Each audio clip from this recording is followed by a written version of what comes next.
ശരിക്കും ചെയ്യേണ്ടതെന്നറിയാം, കേരളത്തിലെ സ്ത്രീകൾ ഇറങ്ങിയിട്ട് ഈ മന്ത്രി യാത്ര ചെയ്യുമ്പോൾ വഴിയിൽ തടഞ്ഞു നിർത്തണം. എന്നിട്ട് വണ്ടിയിൽ കയറുന്ന അദ്ദേഹത്തോട് ചോദിക്കണം എങ്ങോട്ടായി തള്ളി കയറി പോകുന്നതെന്ന്. കാരണം ഈ പണം, ഈ പറയുന്ന പ്രിയദർശിനി ബസ്സിലെ പോലും പണം കൊടുക്കുന്നത് സൗജന്യമായിട്ടല്ലെന്നേ. ഇവിടുത്തെ സാധാരണക്കാരായിട്ടുള്ള ജനങ്ങളുടെ നികുതി പണം, ഈ വാഹനങ്ങളിൽ യാത്ര ചെയ്യുന്ന ജനങ്ങൾക്ക് അവകാശപ്പെട്ട നികുതി പണം കൊണ്ട് തന്നെയാണ് അവർ യാത്ര ചെയ്യുന്നത്. അതല്ലാതെ CP ജോണിന്റെ അല്ലെങ്കിൽ കോൺഗ്രസ് പാർട്ടിയുടെ തറവാട്ടിൽ നിന്ന് എടുത്തുകൊണ്ട് പണം കൊണ്ടൊന്നുമല്ല. അതല്ല ഉദ്ദേശം. ഞാൻ മാറി പിന്നെ ചൂടാണ്ട്. സോയ ജോസഫ്, താങ്കളൊരു അധ്യാപികയാണ്, കോളേജ് അധ്യാപികയാണ്. അതുകൊണ്ട് തന്നെ ബസ്സിൽ പോകാം, കാറിൽ പോകാം, വേണമെങ്കിൽ ഫ്ലൈറ്റിലും പോവാം. അതിനുള്ള സാമ്പത്തിക ശേഷിയുണ്ട്. ഒരു പ്രിയദർശിനി ബസ് വരുമ്പോൾ കയറുന്നത് അത് സ്ത്രീ എന്ന നിലയിലുള്ള ഒരു അവകാശമായിട്ടല്ലേ, അതല്ലാതെ പൈസ എടുക്കാനില്ലാത്തത് കൊണ്ടല്ലല്ലോ. അപ്പോൾ ആ നിലയിൽ പ്രിയദർശിനി ബസ്സിനെ തങ്ങളുടെ ജെൻഡർ ഐഡന്റിറ്റിക്കുള്ള അംഗീകാരമായി കണ്ട്, അതിനെ അവകാശമായി കണ്ട് കയറിയ ആളുകളെ, ഇത്രയും നാൾ കയറിയ ആളുകളെ അവഹേളിക്കുന്ന പ്രസ്താവനയാണ് ഗതാഗത മന്ത്രിയുടെ വായിൽ നിന്നുണ്ടായതെന്ന് സോയ്ക്ക് തോന്നുന്നുണ്ടോ? പ്രതിസന്ധി ഘട്ടങ്ങളിൽ പാർട്ടി ചില അടവ് നയങ്ങൾ സ്വീകരിക്കാറുണ്ട്. ആദ്യം തന്നെ അദ്ദേഹം പറയുന്നൊരു കാര്യം, എന്റെ ഭാഗത്തു നിന്ന് പറ്റിയ ഏതെങ്കിലും തരത്തിൽ അദ്ദേഹം ഈ പറയുന്നത് പോലെ, നിങ്ങൾ ഈ പറഞ്ഞു വെക്കുന്നത് പോലെ ആളുകളെ അവഹേളിക്കുക, അതിൽ കയറിയ മനുഷ്യരെ മുഴുവൻ അവഹേളിക്കാനായിരുന്നെങ്കിൽ ഇത്തരമൊരു പദ്ധതി കൊണ്ടുവരികയോ അല്ലെങ്കിൽ ആ പദ്ധതിക്ക് വേണ്ടി സർക്കാരിനുണ്ടാകുന്ന വലിയ ബാധ്യതകളുണ്ട്, പ്രശ്നങ്ങളുണ്ട്. ഇതൊന്നും ഈ പദ്ധതി കൊണ്ടുവരുമ്പോൾ തന്നെ ഏറ്റവും നല്ല രീതിയിൽ സ്ത്രീകൾക്ക് കൊണ്ടുവന്ന ശേഷം അങ്ങനെ പറയാൻ പാടില്ല എന്നുള്ളതാണല്ലോ അതിലെ പ്രാഥമികമായ കാര്യം. അപ്പൊ നീ ആത്മാർത്ഥമായിട്ട് മണ്ടനാണല്ലേ? അല്ലട്ടോ. ഇപ്പോ ശ്രീമതി സോയ പറഞ്ഞു വസ്തുതാവിരുദ്ധമായി മന്ത്രിയുടെ ഭാഗത്ത് ഒരു പരാമർശവും ഉണ്ടായില്ല എന്ന്. നോക്കൂ, ഇപ്പോ കേരളത്തിലെ ജനങ്ങളുടെ ബിഹേവിയർ എന്ന് പറയുന്നത് പണക്കാരൻ പാവപ്പെട്ടവനായിട്ടും പണക്കാരൻ പിന്നെ അതുപോലെ പാവപ്പെട്ടവൻ പണക്കാരനായിട്ടും ഒക്കെ അഭിനയിക്കുക എന്നുള്ളതാണ്. അങ്ങനെ കേരളത്തിൽ ഏതെങ്കിലും ബിഹേവിയറൽ സയൻസ് സ്റ്റഡീസ് നടന്നിട്ടുണ്ടോ? അങ്ങനെ കേരളീയ ജനതയുടെ ഒരു പൊതു സ്വഭാവം എന്ന് പറയുന്നത് പാവപ്പെട്ട ആള് ഞാൻ വലിയ പണക്കാരനാണെന്ന് അഭിനയിക്കുകയും അതേസമയം തന്നെ നേരെ തിരിച്ചു നോക്കുക, അങ്ങനെയൊക്കെ ഏത് സ്റ്റഡീസിന്റെ അടിസ്ഥാനത്തിലാണ് മന്ത്രി അങ്ങനെ പറയുന്നത്? അതുപോലെ തന്നെ ഈ ബസ് കയറുന്ന ആളുകൾ അവർ കുട്ടികളെ പഠിപ്പിക്കുന്നത് സ്വകാര്യ സ്കൂളുകളിലാണ്. കേരളത്തിലെ പൊതുവിദ്യാലയങ്ങൾ, എയ്ഡഡ് സ്കൂളുകളിലും സർക്കാർ സ്കൂളുകളിലും അപ്പോൾ ആരും കുട്ടികളെ ചേർക്കുന്നില്ലേ? ഏത് സ്റ്റാറ്റിസ്റ്റിക്സിന്റെ അടിസ്ഥാനത്തിലാണ് സ്വകാര്യ സ്കൂളുകളിൽ ഫീസ് കൊടുക്കേണ്ട സ്കൂളുകളിലാണ് ഈ യാത്രക്കാരായ ആളുകൾ കയറിയ യാത്രക്കാരുടെ മക്കളെ പഠിപ്പിക്കുന്നത് എന്ന് പറഞ്ഞാൽ എന്ത് അടിസ്ഥാനത്തിലാണ്?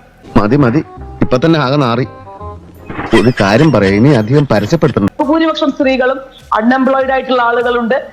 അത്തരത്തിൽ സ്ത്രീകളുടെ കൈകളിലേക്ക് പണം എത്തുക, അത്തരത്തിലുള്ള സ്ത്രീകളെ, പണം ഇല്ലാത്ത സ്ത്രീകളെ ഈ പറയുന്ന പ്രിയദർശിനിയുമായി ബന്ധപ്പെട്ട് അല്ലെങ്കിൽ അവരുടെ മൊബിലിറ്റിയുമായൊക്കെ ബന്ധപ്പെട്ട് വലിയ മുന്നേറ്റം കൊണ്ടുവരാൻ പ്രിയദർശിനിക്ക് കഴിഞ്ഞു എന്നുള്ള കാര്യത്തിൽ യാതൊരു സംശയവുമില്ല. ദാരിദ്ര്യം ഉള്ളതുകൊണ്ടാണല്ലോ. എന്തെങ്കിലും തരത്തിൽ പ്രയാസമുള്ള ആളുകളാണെങ്കിൽ അല്ലെങ്കിൽ പ്രയാസമില്ലാത്ത ആളുകളാണെങ്കിൽ ഈ തിക്കിലും തിരക്കിലും പെട്ടെന്ന് ആ ബസ്സിലേക്ക് ഓടിക്കയറില്ല.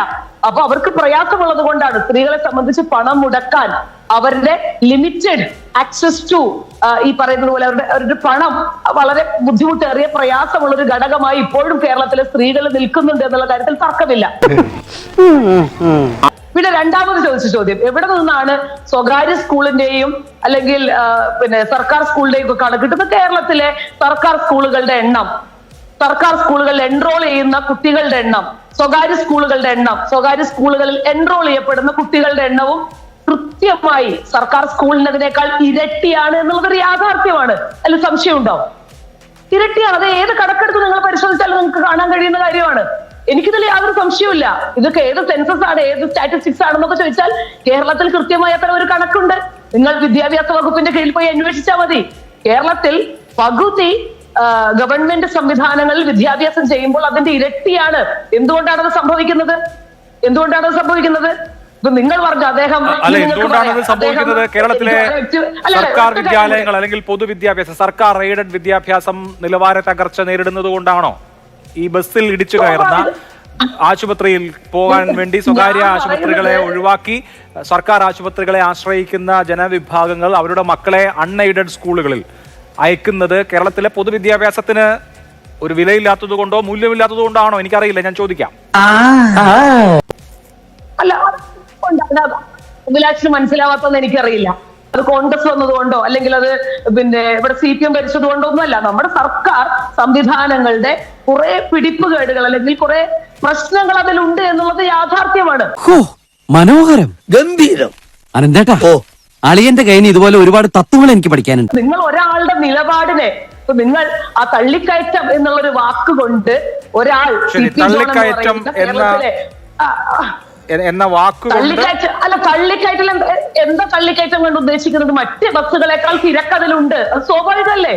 എനിക്കിത് ഇങ്ങനത്തെ ഓരോന്ന് കേൾക്കുമ്പോ പറഞ്ഞ തള്ളിക്കയറ്റം എന്നുള്ളത് നിഷ്കളങ്കമായ ഒരു വാക്കാണ്. അതുകൊണ്ട് അദ്ദേഹത്തിന്റെ രാഷ്ട്രീയത്തെ റദ്ദാക്കി കളയാൻ കഴിയില്ല എന്നുള്ളതാണല്ലോ പോയിന്റ്. ഓക്കെ, ശരി, ഒരു തരത്തിലും റദ്ദ് ചെയ്യാൻ കഴിയില്ല. ശരി, എങ്ങനെ?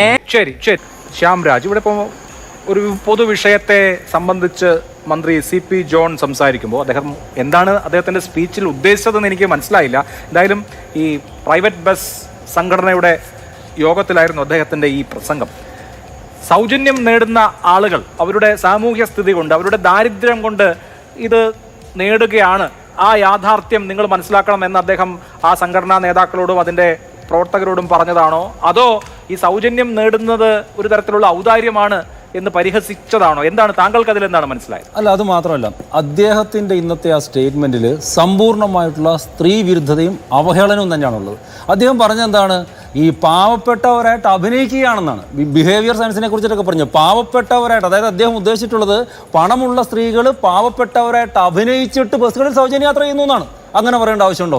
ഇത് സംസ്ഥാന സർക്കാർ ഈ ഒരു സംവിധാനം കൊണ്ടുവന്നത് തന്നെ അങ്ങനെയാണ്. ഞാൻ ചോദിക്കട്ടെ, കേരളത്തിൽ ഏതെങ്കിലും സ്ത്രീകൾ സമരം ചെയ്തിട്ട് അവർ പറഞ്ഞിരുന്നു ഞങ്ങൾക്ക് ബസ്സിൽ സൗജന്യ യാത്ര വേണമെന്ന്? കേരളത്തിൽ ഒരു സ്ത്രീയും പറഞ്ഞിട്ടില്ല. ഇവിടെ സമരം നടത്തിയത് കൊണ്ടോ അല്ലെങ്കിൽ ആരെങ്കിലും ആവശ്യപ്പെട്ടത് കൊണ്ടോ അല്ല. ഈ കഴിഞ്ഞ തെരഞ്ഞെടുപ്പിന് മുമ്പ് UDF സർക്കാർ കേരളത്തിലെ സ്ത്രീകൾക്ക് മുമ്പിലോട്ട് വലിയൊരു ഓഫർ വയ്ക്കുന്നു. ഞങ്ങൾ അധികാരത്തിലെത്തിയാൽ നിങ്ങൾക്ക് എല്ലാ KSRTC ബസ്സുകളിലും സൗജന്യ യാത്ര തരുമെന്ന് ഓഫർ വയ്ക്കുന്നു. ആ ഓഫർ കാണുന്നു, സ്ത്രീകൾ വോട്ട് ചെയ്യുന്നു. അവരുടെ കൂടി വോട്ട് വാങ്ങി ജയിച്ച UDF സർക്കാർ ജയിച്ചു കഴിഞ്ഞപ്പോൾ എന്താ ചെയ്തത്? നിങ്ങൾക്ക് പ്രിയദർശിനി ബസ്സിൽ മാത്രം യാത്ര എന്നാക്കി. ഓക്കെ, ആയിക്കോട്ടെ, അതിൽ കൊടുക്കുന്നു. ഇപ്പോൾ പ്രിയദർശിനി ബസ്സിൽ യാത്ര കൊടുത്തിട്ട് അദ്ദേഹം എന്താ പറഞ്ഞിട്ടുള്ളത്? നിങ്ങളെന്താ സർക്കാരിന്റെ എന്താ ഔദാര്യം എന്ന പോലെ. ഉദ്ഘാടന സമയത്ത് മുഖ്യമന്ത്രി പറഞ്ഞത് ഇത് ഔദാര്യമല്ല, സ്ത്രീകളോടുള്ള ബഹുമാനമാണെന്ന് പറയുമ്പോൾ അതേ സർക്കാരിന്റെ മന്ത്രി തന്നെ ഇന്ന് ഒരു ഔദാര്യമായിട്ടാണ് കാണുന്നത്. എന്തോ എവിടെ നിന്ന് കിട്ടിയടാ നിനക്ക് ഇത്രയും കുരുട്ടു ബുദ്ധി? അദ്ദേഹം ആശുപത്രികളിൽ പോകുന്ന സ്ത്രീകളെ കുറിച്ചിട്ട് എന്താ പറയുന്നത്? ഈ ആശുപത്രികളിൽ പോകുന്ന സ്ത്രീകൾ ഭർത്താവിനെയും സഹോദരനെയും എന്താണ് വരാന്തയിൽ ഇട്ടിട്ട് പോകുന്നു. ആ എത്രമാത്രം അവഹേളനമാണെന്ന് വെച്ചാൽ ഏത് സ്ത്രീയാണ്, അദ്ദേഹം പറയട്ടെ, കേരളത്തിലെ ഏത് സ്ത്രീയാണ് ഭർത്താവിനെ ആശുപത്രിയുടെ വരാന്തയിൽ ഇട്ടിട്ട് പോകുന്നത്? ഇതിലൂടെ അദ്ദേഹം പറയുന്ന ഒരു കാര്യം കൂടിയുണ്ട്. കേരളത്തിന്റെ ആശുപത്രികളിൽ, സർക്കാർ ആശുപത്രികളിൽ ഇപ്പോഴും വരാന്തകളിൽ ജനങ്ങൾ കിടക്കേണ്ടി വരുന്നു. ഇന്ന് കേരളത്തിൽ തന്നെ ഉത്തരം പറയട്ടെ, അതായത് UDF സർക്കാർ തന്നെ ഭരിക്കുമ്പോൾ വരാന്തകളിൽ കിടക്കേണ്ടി വരും എന്നാണ് പറയുന്നത്. ഒരു കാര്യം കൂടി ഇതിനകത്ത് അദ്ദേഹം മനസ്സിലാക്കേണ്ട ഒരു കാര്യം, ഒന്ന് ഈ ബിഹേവിയർ ക്ലാസിനെ കുറിച്ചിട്ടാണല്ലോ CP ജോൺ പറഞ്ഞത്. ആദ്യം CP ജോൺ ബിഹേവിയർ ക്ലാസ്സിൽ പോയിരിക്കണം, ബിഹേവിയർ സയൻസിന്റെ ബിഹേവിയർ ക്ലാസ്സിൽ പോയിരിക്കണം. എങ്ങനെയാണ് ജനങ്ങളോട് സംസാരിക്കേണ്ടതെന്ന് പഠിക്കണം. അവരെ അവഹേളിക്കുന്നതല്ല, അവരുടെ ആത്മാഭിമാനത്തെ ഹനിക്കുന്നതല്ല, മാന്യമര്യാദയ്ക്ക് എങ്ങനെയാണ് സംസാരിക്കേണ്ടതെന്ന്, മന്ത്രി എങ്ങനെയാണ് സംസാരിക്കേണ്ടത് അദ്ദേഹം പറയണം. ഇവിടെ നോക്കൂ, ഒരു കാര്യം ആലോചിച്ചു, അദ്ദേഹം വാഹനത്തിൽ യാത്ര ചെയ്യുന്നു. ആ വാഹനം ആരുടെയാണ്? ഇവിടുത്തെ സാധാരണക്കാരായിട്ടുള്ള പൗരന്റെ നികുതി പണത്തിൽ നിന്ന് ഉണ്ടാക്കിയ വാഹനമാണ്. ഞാൻ ചോദിക്കട്ടെ, ഇതിനകത്ത് ശരിക്കും ചെയ്യേണ്ടതെന്നറിയോ? കേരളത്തിലെ സ്ത്രീകൾ ഇറങ്ങിയിട്ട് ഈ മന്ത്രി യാത്ര ചെയ്യുമ്പോൾ വഴിയിൽ തടഞ്ഞു നിർത്തണം. എന്നിട്ട് വണ്ടിയിൽ കയറുന്ന അദ്ദേഹത്തോട് ചോദിക്കണം എങ്ങോട്ടായി തള്ളി കയറി പോകുന്നതെന്ന്. കാരണം ഈ പണം, ഈ പറയുന്ന പ്രിയദർശിനി ബസ്സിലെ പോലും പണം കൊടുക്കുന്നത് സൗജന്യമായിട്ടല്ലെന്നേ, ഇവിടുത്തെ സാധാരണക്കാരായിട്ടുള്ള ജനങ്ങളുടെ നികുതി പണം. ഈ വാഹനങ്ങളിൽ യാത്ര ചെയ്യുന്ന ജനങ്ങൾക്ക് അവകാശപ്പെട്ട നികുതി പണം കൊണ്ട് തന്നെയാണ് അവർ യാത്ര ചെയ്യുന്നത്. അതല്ലാതെ CP ജോണിന്റെ അല്ലെങ്കിൽ കോൺഗ്രസ് പാർട്ടിയുടെ തറവാട്ടിൽ നിർത്തുന്ന പണം കൊണ്ടൊന്നുമല്ല. അപ്പൊ താൻ ആരാണെന്ന് സ്വയം ഒരു ബോധമുണ്ടല്ലോ, നന്നായി. അപ്പൊ ആ രീതിയിലുള്ള ഒരു സംസാരം നടത്താൻ വേണ്ടിയിട്ടും പാടില്ല. അങ്ങനെ നടന്നിട്ടുണ്ടെങ്കിൽ ഇവിടുത്തെ ജനങ്ങൾ തീർച്ചയായിട്ടും തിരിച്ചു പറയണം, വണ്ടി തടഞ്ഞു നിർത്തിയിട്ട് ഇത് അങ്ങനെ അങ്ങോട്ട് എന്താ തള്ളിക്കയറി പോകേണ്ട ആവശ്യമൊന്നുമില്ല. കാരണം എല്ലാ രീതിയിലും ജനങ്ങളുടെ നികുതി പണം പറ്റി ജീവിക്കുന്ന ഒരു മന്ത്രി ഇത്തരത്തിലുള്ള വാക്കുകൾ പറയാൻ വേണ്ടിയിട്ട് പാടില്ല. അത് തന്നെയാണ് ഇതിനകത്ത് ഒന്നാമത്തെ പ്രശ്നം എന്ന് പറയുന്നത്.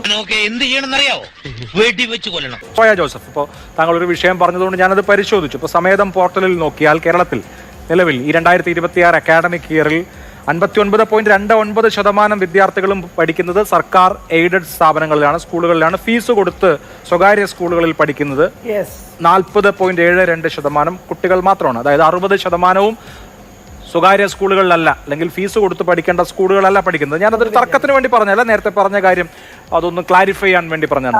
അപ്പൊ മന്ത്രി അതുകൊണ്ട് തർക്കം ആ പറഞ്ഞ കാര്യം ഏത് അടിസ്ഥാനത്തിലൊന്നും ഞാൻ ചോദിക്കുന്നത്. എന്തോ ഈ വർഷത്തെ എൻറോൾമെന്റ് ആണോ? അല്ല, മൊത്തം ഈ 1ാം ക്ലാസ്സിൽ എൻറോൾ ചെയ്തതിനെ കുറിച്ചല്ല പറയുന്നത്. മുഴുവൻ 1 മുതൽ 12 വരെയുള്ള ക്ലാസ്സുകളിലെ കുട്ടികളുടെ അനുപാതമാണ് പറയുന്നത്. നാളെ പ്രിയദർശിനി ബസ്സിൽ കയറാൻ പോകുന്ന ഒരു വനിതയെ സംബന്ധിച്ച് ഞാനൊരു ഔദാര്യം പറ്റുകയാണോ എന്ന തോന്നലുണ്ടായാൽ ഈ പരാമർശങ്ങൾ കൊണ്ട് ഞാനൊരു ഔദാര്യം പറ്റുകയാണോ, ഞാൻ സർക്കാരിന്റെ സൗജന്യം പറ്റുകയാണോ, ഞാനത് അർഹിക്കുന്നതാണോ എന്നൊരു തോന്നലുണ്ടായാൽ അത് മതിയല്ലോ. യഥാർത്ഥത്തിൽ എന്താണ് സർക്കാരിന്റെ പ്രശ്നം? ഇപ്പൊ പ്രിയദർശിനി ബസ്സുകൾ വനിതകൾ ധാരാളം ഉപയോഗിക്കുന്നുണ്ട്. അവർക്ക് തന്നെ ഒരു മനസാക്ഷി കുത്തു തോന്നിയിട്ട് അവർ ടിക്കറ്റ് എടുത്ത് കയറേണ്ട ബസ്സുകളിൽ കയറിക്കോട്ടെ. അങ്ങനെ സർക്കാരിന്റെ ഡ്രീം പ്രൊജക്ട് ആളില്ലാതെ ആവട്ടെ എന്ന് വിചാരിക്കുന്നുണ്ടാവുമോ? സത്യങ്ങൾ പറയാതിരുന്നത് കൊണ്ട് യാതൊരു കാര്യമില്ല.